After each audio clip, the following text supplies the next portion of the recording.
Sim, sim, alô, alô, cheguei, tô aqui no canal do Paulinho Boa Pessoa, das histórias misteriosas, dos mistérios da meia-noite, e uma história mais espetacular que a outra. Essa é magnífica, já vou contar agora, já vou contar nesse instante, e vou te dizer uma história assim dupla, é duas em uma história muito bacana, tenho certeza que você vai gostar daquelas. Uma história daquelas. Ô Paulinho, e se eu quisesse escutar as histórias suas no YouTube, mas sem propaganda nenhuma? Tem jeito? O YouTube tem uma modalidade chamada YouTube Premium. Se você se tornar uma YouTube Premium, você vai ouvir as histórias sem nenhum tipo de interferência comercial, entendeu? Só que eu gostaria que você fizesse isso pelo nosso canal, porque se você fizer pelo nosso canal, você me dá uma força tremenda, entendeu? Seja YouTube Premium, aqui pelo canal, aqui abaixo você vai encontrar, abaixo do vídeo você vai encontrar essa opção para ser YouTube Premium, tá certo? Mas pelo nosso canal, ok? Porque assim você me ajuda. Posso pedir mais? Queria que você se inscrevesse. Queria que você se tornasse membro aqui do nosso canal, que você se inscrevesse. Eu queria que você acionasse o sininho para ser comunicada a chegada de cada nova história pelo canal, o canal das emoções fortes, o canal das histórias extraordinárias. Como essa que eu vou contar hoje, dessa moça, a Neiva de Assis Porto, nos escreveu, e ela vem contar essa história muito impressionante envolvendo o senhor Jacinto Assis Porto, seu avô querido, o seu avô amado, ok? Então se inscreva, acione o sininho, seja do nosso canal, seja membro do nosso canal, tudo isso. Então, amiga, amigo, prepare o seu coração para as coisas que eu vou contar, porque a história extraordinária de hoje aqui do canal simplesmente acabou de começar.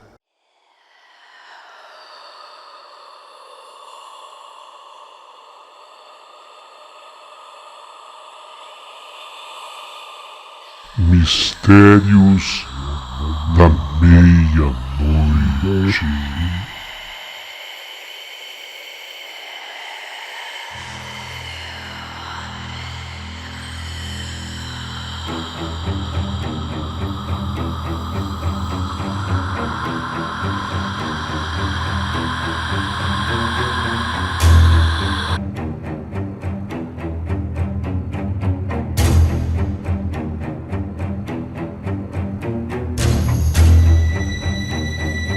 Meu querido amigo Paulinho Boa Pessoa, sou a Neiva de Assis Porto e sou uma admiradora do seu canal. Adoro as histórias, todos os estilos apresentados, desde o Paulinho Boa Pessoa oficial e agora aqui no seu canal extraordinário, para as histórias que são também extraordinárias por terem muito de sobrenatural. Hoje, com a tua permissão, eu vim falar de uma pessoa tão estimada por mim, tão amada por mim, meu amado avô Jacinto Assis Porto. E ele me contava essa história com tanto carinho, com tanto amor. E eu amava ouvir, não essas histórias apenas, mas todas as histórias contadas pelo vovô. Hoje eu quero me reportar a um dia que ele me falou da importância da gente obedecer pai e mãe. Como é importante ouvir o pai, ouvir a mãe. Esse foi um dia diferente na vida do Jacinto. Jacinto Assis Porto, meu avô, naquele dia não quis escutar o pai. Eu vou para os detalhes e vocês vão me entender. Bem, me dizia vovô e eu ficava vidrada acompanhando essa história.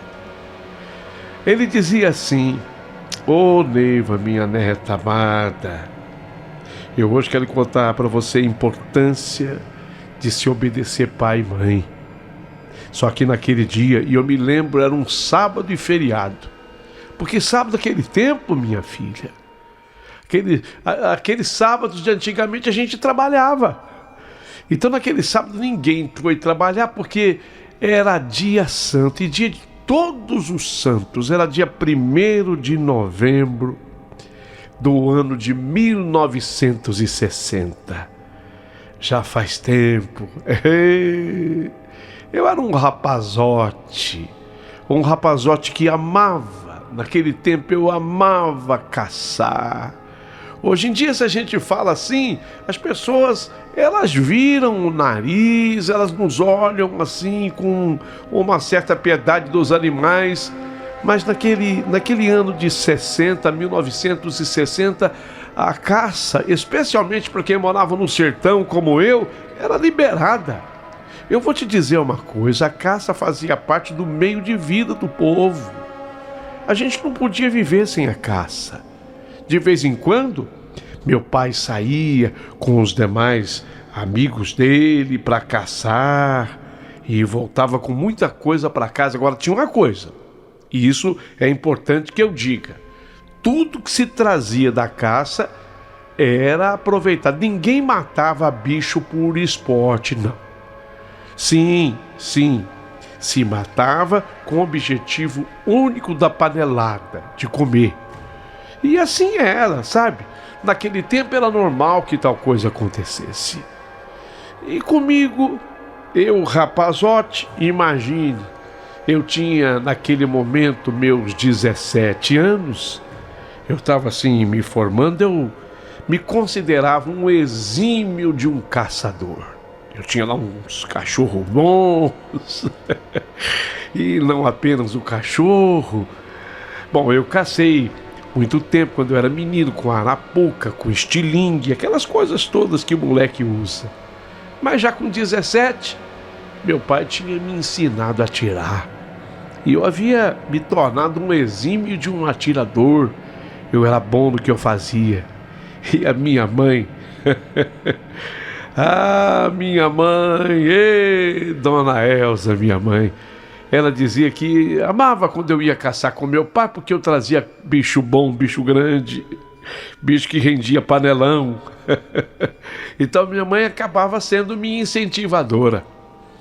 O que aconteceu naquele sábado feriado foi o seguinte: era manhã de sábado, o céu não estava bonito, não estava escuro, prenúncio de chuva, mas era uma manhã diferente do sábado e parecia dizer alguma coisa. O vento balançando assim as folhas, que mais parecia uma dança sincronizada, sabe? Cheiro de flor contagiando o ar, cheiro de terra. Tinha chovido já naquela noite. O trinar dos passarinhos na mata rompia o silêncio com suas belas melodias. Mas estava tudo calmo, tranquilo. Meu pai havia saído cedo. Ele foi visitar a minha irmã, que morava distante uns 3 quilômetros de casa. Sim, essa minha irmã era mais velha que eu, então ela já tinha se casado. Eu tinha meus 17. Essa minha irmã tinha os seus 23 anos. Ela já tinha se casado e meu pai aproveitou aquela feriado para visitar a filha. Antes de sair, meu pai, ali na cozinha comigo, me deu um conselho.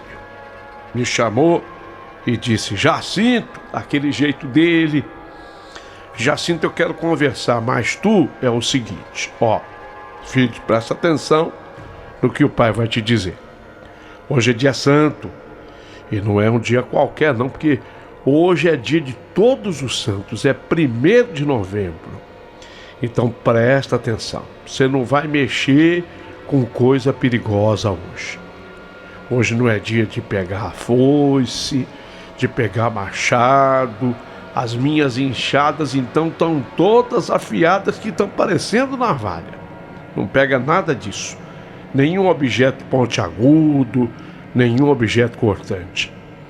A arma de fogo então, filho, hoje nem pensar. Principalmente arma de fogo.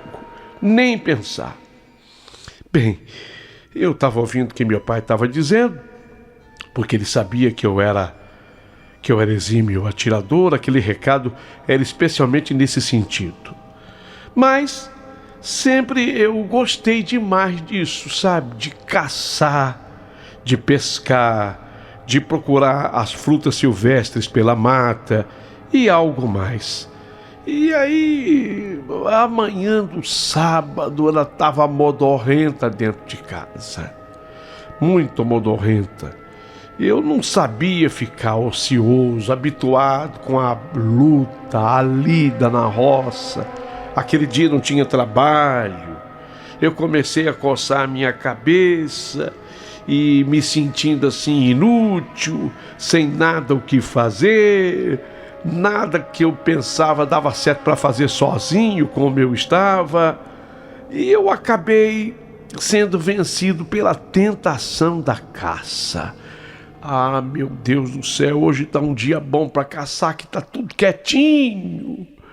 Eu estou escutando o barulho da bicharada. Por que não caçar? Então, assim, escondido de minha mãe, que estava ocupada com seus afazeres dentro da casa, eu peguei a espingarda que ficava pendurada na sala. Peguei a espingarda, a gente chamava de espingarda puxa-fieira de meu pai. Por que era puxa-fieira? Porque era espingarda que a gente carregava pela boca, e a medida de pólvora e chumbo era de acordo com o tipo de caça que se ia fazer. Conforme você fosse caçar, era a mistura que você fazia.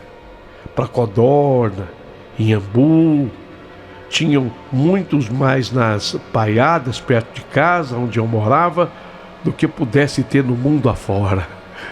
Cantarolavam sem parar. Eu não podia escutar aquilo. Parecia um chamamento para mim, para não dizer uma provocação. Ainda mais para um caçador como eu. Ah, meu Deus, começou a me dar aquela coceira nas mãos. Então eu, de bornal a tiracolo, peguei a espingarda e lá vou eu para mais uma das minhas aventuras. De repente, um inhambu apareceu na minha frente. Bonito, o bicho parecia uma galinha de tão grande. Aí eu vi o inhambu assim, tava me parecendo um chororó, daqueles baita mesmo, daqueles grandes. Apontei a espingarda para ele, fiz a minha mira e a minha mira, ela era certeira. E eu puxei o gatilho. Só que quando eu puxei o gatilho, tac, nada. O tiro falhou, mas não é possível. E de repente veio uma codorna, também grande. E eu de novo com a arma, não sabia se apontava agora para o inhambu ou para a codorna, mas apontei novamente, armei a espingarda, puxei o gatilho e... tec, tec, falhou de novo, nada de tiro.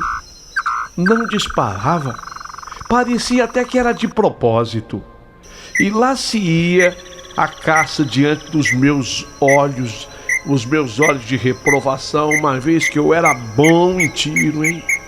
Oh, santo Deus! Lá se vai mais uma caça, e cada uma que parecia uma galinha. E eu nada de desistir. Eu me lembrava, que hoje é dia santo. Oh, meu Deus do céu, meu pai me avisou. Será que é isso? Será que foi aquele aviso que meu pai... Porque a espingarda de papai não falhava. A caça apareceu. Eu fiz a pontaria, eu fiz a minha mira. Apertei o gatilho e nada.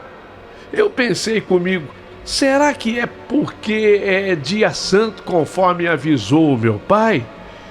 Era um monólogo que eu travava ali, mas eu mesmo. E eu fiquei assim meio desconfiado e lá fui eu. Eu não tinha lembrança de um só dia em que eu não levasse para casa algum tipo de caça. Será que hoje vai ser a primeira vez?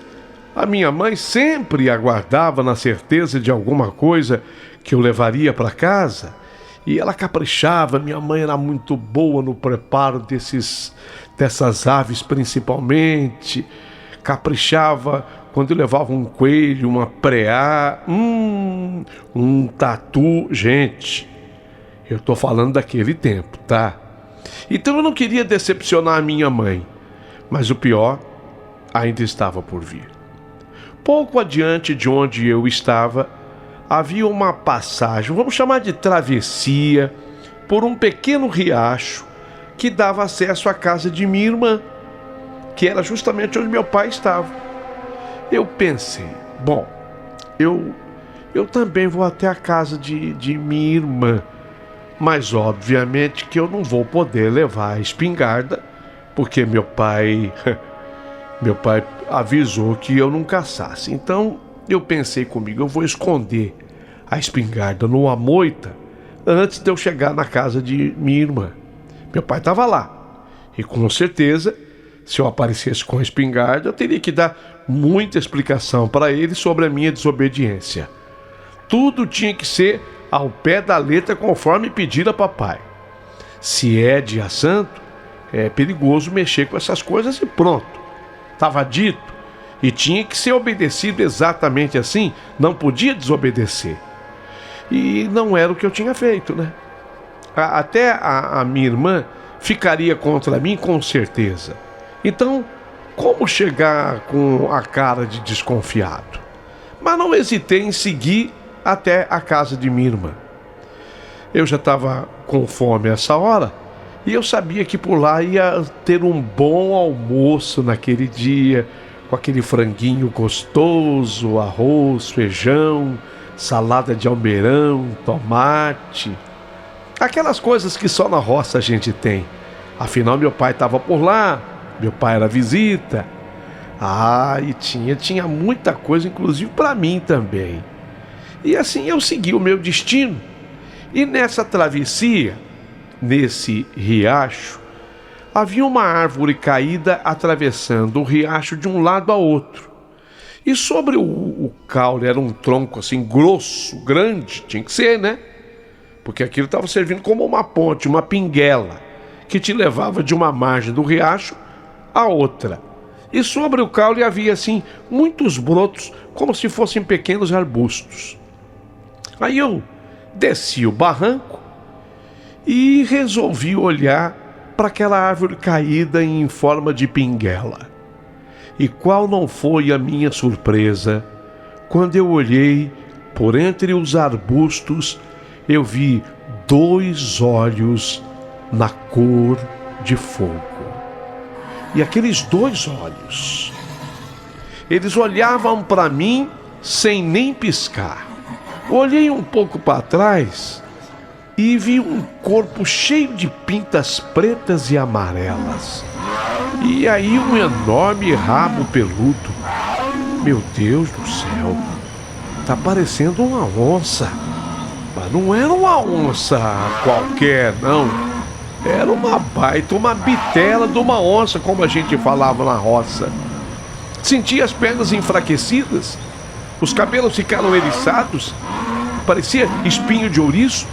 Eu pensei, como vou atirar nesse bicho se até o momento nenhum tiro dessa espingarda miserável hoje funcionou, nenhum tiro saiu. Mas agora estou perdido. Eu estou vendo esse bicho na minha frente, eu estou com a espingarda na mão, eu vou ter que arriscar. E seja lá o que Deus quiser. Aí eu voltei virado de costas para o barranco. O barranco estava perto e eu tinha medo que o tiro não saísse, o bicho pulasse sobre mim e eu não tivesse para onde correr. Mas mesmo assim, a uma distância mais ou menos de uns 3, 4 metros, era muito perto mesmo. Eu respirei fundo, preparei a espingarda e apertei o gatilho. Acreditem, dessa vez o tiro saiu. Quando eu olhei para o tal do gatão, porque aquilo era imenso, era um gato desse tamanho, eu vi sobre o seu corpo a bucha queimando. Só que o bicho não havia se assustado e permaneceu na mesma posição. Eu criei então um pouco mais de coragem.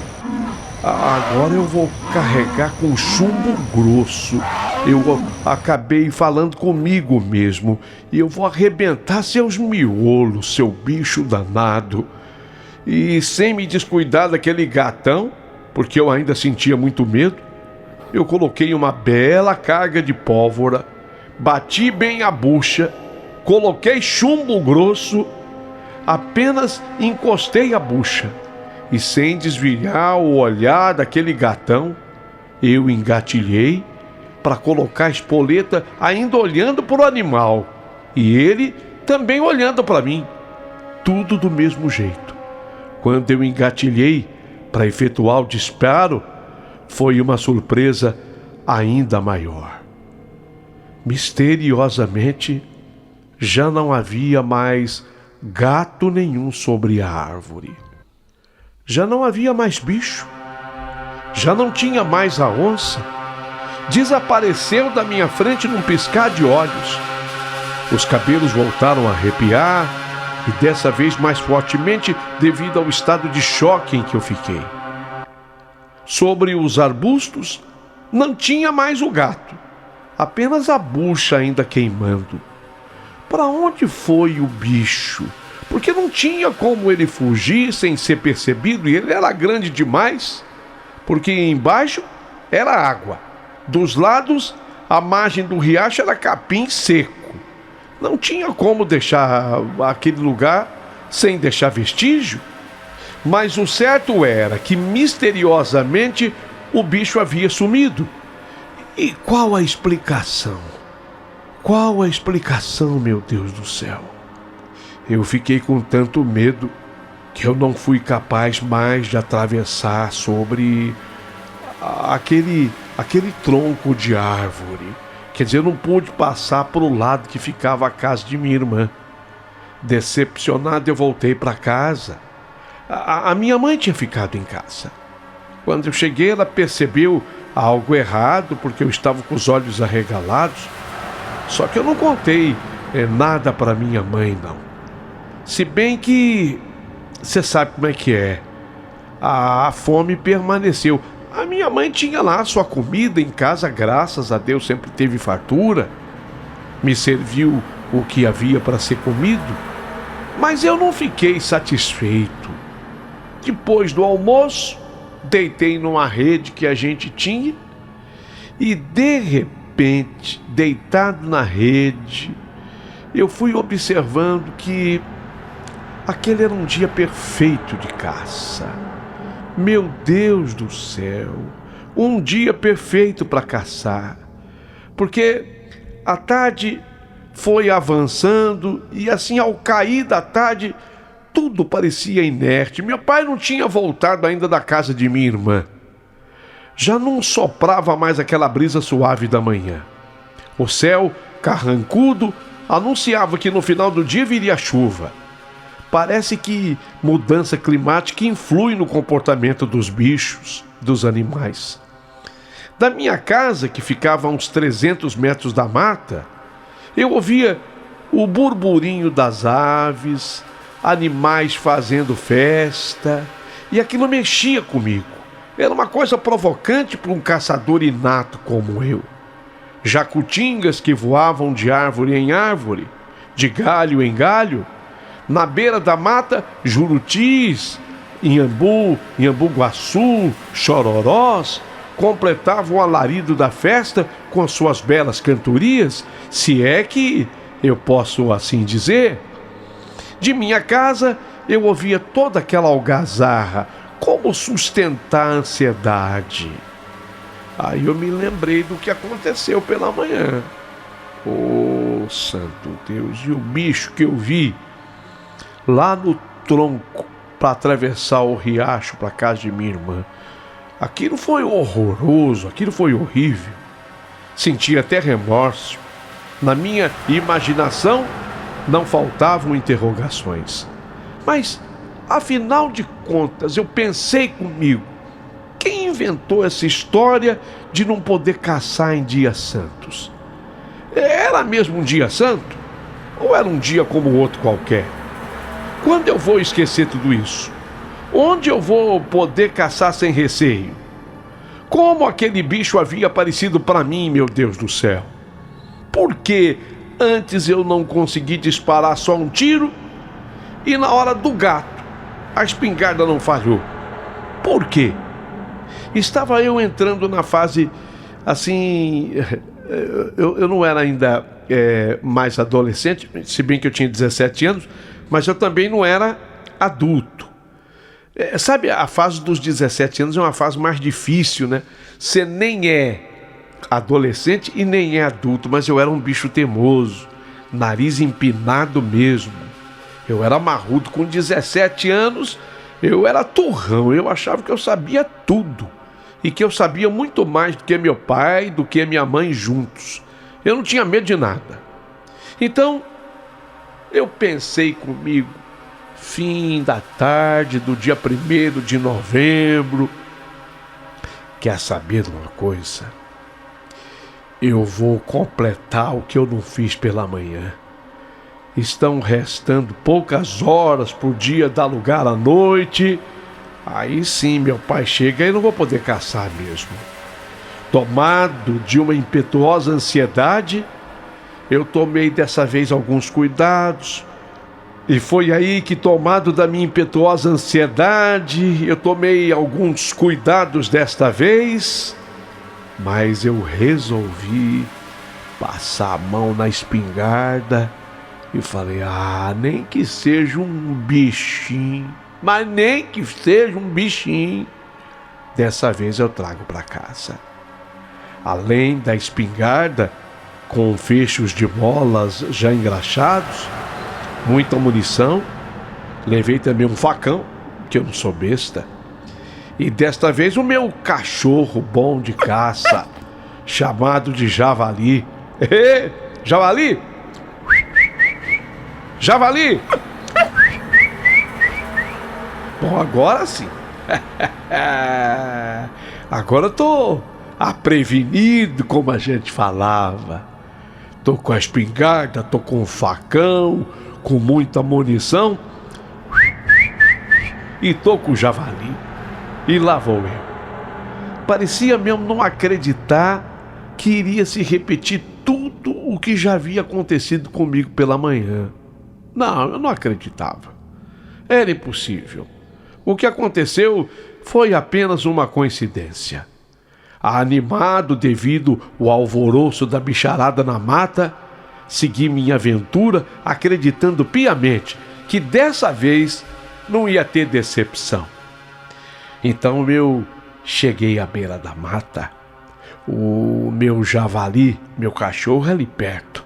Respirei fundo novamente, segui por uma picada.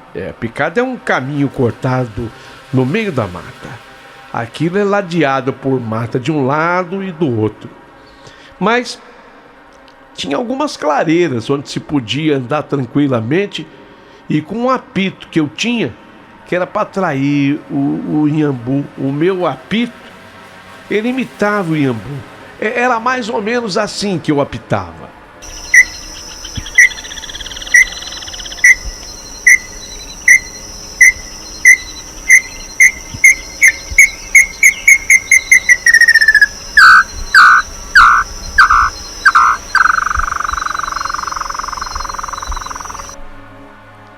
Parei estupefato por alguns minutos, buscava no silêncio, ouvia algum ruído, mas nada. E nem sequer uma folha de árvore balançava. Tudo parecia inerte. Eram estátuas inertes que não se mexiam. Uma calmaria completa. Era mesmo impressionante. Me lembrei então do fato antes acontecido. Ainda faltava algo, o que não demorou a acontecer. Quebrando aquele longo silêncio, ouvi bem distante, como que fosse um mugido de um boi. Exatamente assim.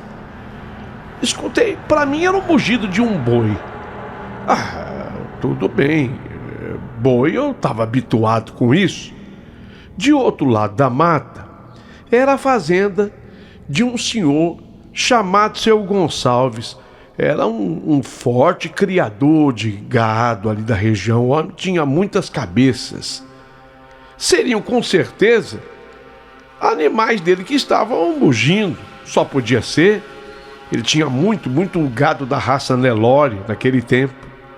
Meu cachorro, o javali, nessa hora sumiu pela mata. Não estava mais junto de mim, não. Cachorro é assim. Ele é caçador, o bicho tem aquele instinto. E ele saiu pela mata, tinha fugido. Era muito bom caçador nesse sentido. E pelo latido do javali, eu já sabia mais ou menos o bicho, o animal que ele estava acuando. Dependia do latido. Sendo um latido compassado, era algum animal no alto de alguma árvore, quando o latido era compassado. Se era um latido assim acelerado, com certeza era algum bicho na terra, mas estava intocado ou entrincheirado. Aí era presa fácil.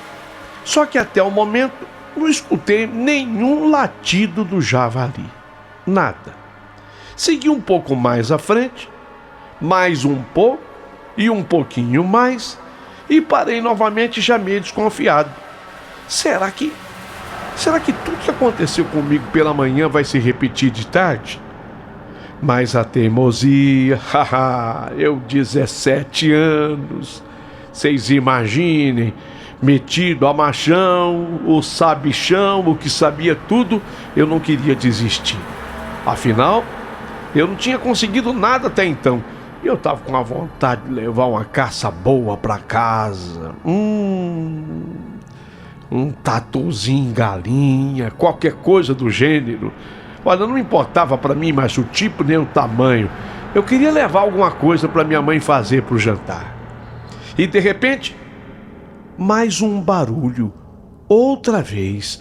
Mais uma vez. Puxa! Agora estava muito perto.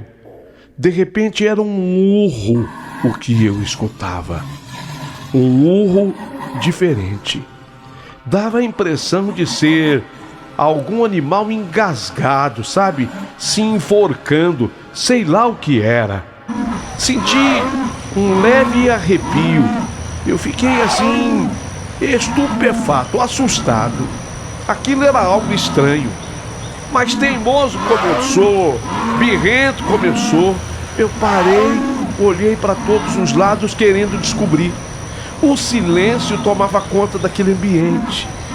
Mas antes era como um ar assim de festividade na mata. Mas naquele momento, eu era apenas um pontinho perdido em meio à floresta.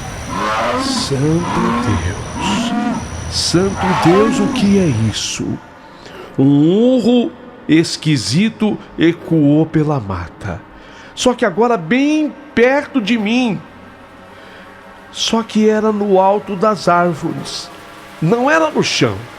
Como pode? Eu não queria acreditar. Mas era verdade. Arrepiei novamente. Medo intenso tomou conta de mim. Quase perdi o fôlego. Pensei que eu fosse desmaiar. E eu ali, sozinho. Eu não tinha quem pedir socorro. O cachorro sumiu. Eu estava sozinho. Mal me sustentava sobre as pernas. Eu quase desabei. De repente eu ouço um barulho na folhagem da mata vindo na minha direção. Eu não podia correr. Eu não tinha forças. O jeito era esperar. Clamei então pelo nome de Jesus. Não tive dúvida. Jesus, me ajuda, Jesus. Desembanhei meu facão, engatilhei a espingarda e fiquei esperando. Era tudo ou nada naquele momento. E aí foi a minha maior surpresa. Sorte do meu cachorro que escapou por pouco. Já ia apertar o gatilho quando eu percebi que era o javali, o meu companheiro de caça, correndo na minha direção. Estava muito assustado. Também ele ouviu aquele barulho. Me dava a impressão de que o javali até choramingava, quase enrolando assim nas minhas pernas. Agora até o meu companheiro, o meu cachorro, estava tomado por medo. Meu Deus, e o que fazer? Entre teimosia, medo e desistência, optei pela última. Era hora de desistir. Imediatamente, quase sem sentir as pernas, eu iniciei meu retorno saindo da mata, com o cachorro javali quase enroscando em minhas pernas. Eu tremia como vara verde ao vento. Eu nunca tinha visto aquilo. Era algo extremamente inédito. Silenciosamente, lembrei de fazer minhas orações pedindo a proteção ao Criador e prometendo não mais desobedecer ao meu pai, que tanto me havia aconselhado. Enquanto eu e Javali saíamos sem correr para não chamar muita atenção, já caía assim um pouco da noite. Foi quando eu olhei para trás. E ao olhar, sabe o bicho que eu vi lá sobre o tronco na travessia do rio? Era o mesmo bicho. Quero dizer, só que agora multiplicado no tamanho. Se eu cheguei a vê-lo como um gatão, agora ele era maior do que um boi Nelore. Era exatamente o formato de uma onça, mas maior do que um boi Nelore. E até chifre o bicho tinha. Meu Deus, o que é isso? Eu ainda escutei mais um urro dado pelo bicho. O javali chorava. Eu também chorei. E eu continuei caminhando com o javali saindo da mata. E quando ganhamos o areião da estrada, o javali e eu, pernas, para que queremos pernas? Então nós corremos e corremos e corremos e corremos e corremos até perder o fôlego, tanto um quanto o outro. Ufa, ufa, ufa, ufa, o fim da tortura. Parece que durou um mês a minha saída daquela mata. Eu estava exausto, mas graças a Deus são e salvo. Mas eu ainda tremia. E o javali, o cachorro, que não queria me deixar de maneira alguma, agora cuidava de mim. Bem, voltamos para casa, sem absolutamente nada, a não ser com o susto. A noite chegou e junto com ela muita chuva. Chuva forte, um verdadeiro temporal.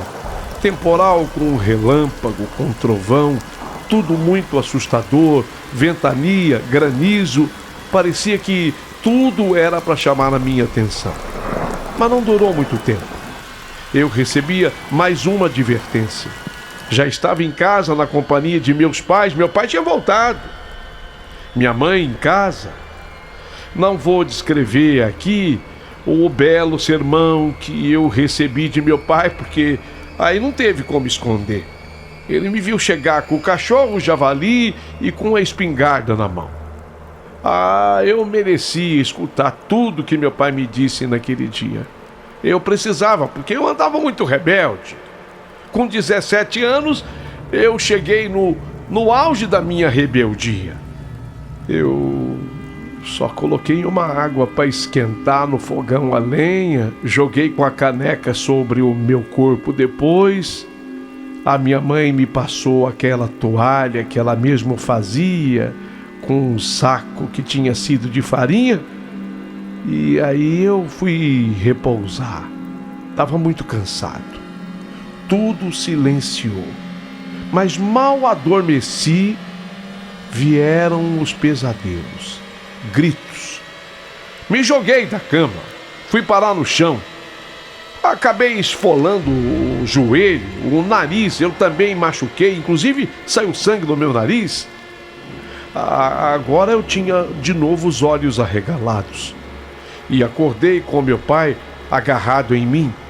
Eu nada vi, mas ele disse que eu queria subir pelas paredes. Eles ficaram assustados, tanto o papai quanto a mamãe ficaram assustados comigo. Acordei também a vizinhança com os meus gritos de terror. Tive que passar depois até por um certo tratamento, muitas orações, até promessa, como era costume dos mais velhos. Eles faziam promessa, minha mãe fez uma promessa para Santo Antônio de Pádua. E meus pais não fugiam à regra. Olha, vou dizer uma coisa, só após vários anos foi que superei todos esses traumas, toda essa turbulência.